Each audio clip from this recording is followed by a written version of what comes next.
സംസ്ഥാനത്തെ വാഹന മോഡിഫിക്കേഷനിൽ വരുത്തേണ്ട മാറ്റങ്ങളിൽ പൊതുജനങ്ങൾക്കും നിർദ്ദേശങ്ങൾ അറിയിക്കാം. ഇതിനായി മോട്ടോർ വാഹന വകുപ്പ് ഓൺലൈൻ സർവേ തുടങ്ങി. സുരക്ഷയെ ബാധിക്കാത്ത തരത്തിൽ വാഹനങ്ങൾ മോഡിഫിക്കേഷൻ നടത്താമെന്ന് തെരഞ്ഞെടുപ്പിന് മുൻപ് അന്നത്തെ പ്രതിപക്ഷ നേതാവായിരുന്ന വി.ഡി. സതീശൻ പ്രഖ്യാപിച്ചിരുന്നു. തുടർ നടപടിയായാണ് മോട്ടോർ വാഹന വകുപ്പ് സർവേ തുടങ്ങിയിരിക്കുന്നത്. ജനങ്ങളുടെ നിർദ്ദേശങ്ങളും ആവശ്യങ്ങളും ആശങ്കകളും ക്ഷണിക്കുകയും അവയുടെ നിയമസാധുതകൾ പരിശോധിക്കുകയുമാണ് ലക്ഷ്യം. റോഡ് സുരക്ഷയും പരിസ്ഥിതി മാനദണ്ഡങ്ങളും പാലിച്ചുകൊണ്ട് തന്നെ വാഹനപ്രേമികൾക്ക് അനുയോജ്യമായ നയരേഖ രൂപീകരിക്കാൻ ജനങ്ങളുടെ അഭിപ്രായങ്ങൾ സഹായിക്കുമെന്നാണ് വിലയിരുത്തൽ. ഗൂഗിൾ ഫോം വഴിയുള്ള സർവേ മോട്ടോർ വാഹന വകുപ്പിന്റെ ഔദ്യോഗിക വെബ്സൈറ്റിൽ ലഭ്യമാണ്.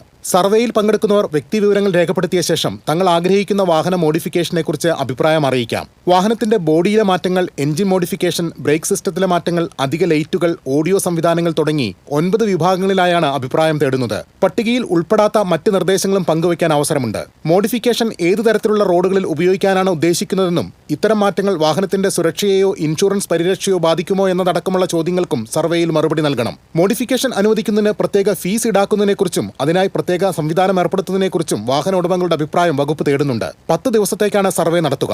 സർവേയിൽ ലഭിക്കുന്ന നിർദ്ദേശങ്ങളും അഭിപ്രായങ്ങളും പരിശോധിച്ച ശേഷം ഗതാഗത കമ്മീഷണറുടെ നേതൃത്വത്തിലുള്ള സമിതി ശുപാർശ തയ്യാറാക്കും. അതിന്റെ അടിസ്ഥാനത്തിലായിരിക്കും സംസ്ഥാനത്തെ വാഹന മോഡിഫിക്കേഷൻ സംബന്ധിച്ച അന്തിമ മാർഗനിർദ്ദേശങ്ങൾ സർക്കാർ ഉത്തരവായി പുറത്തിറക്കുക. News desk TCV.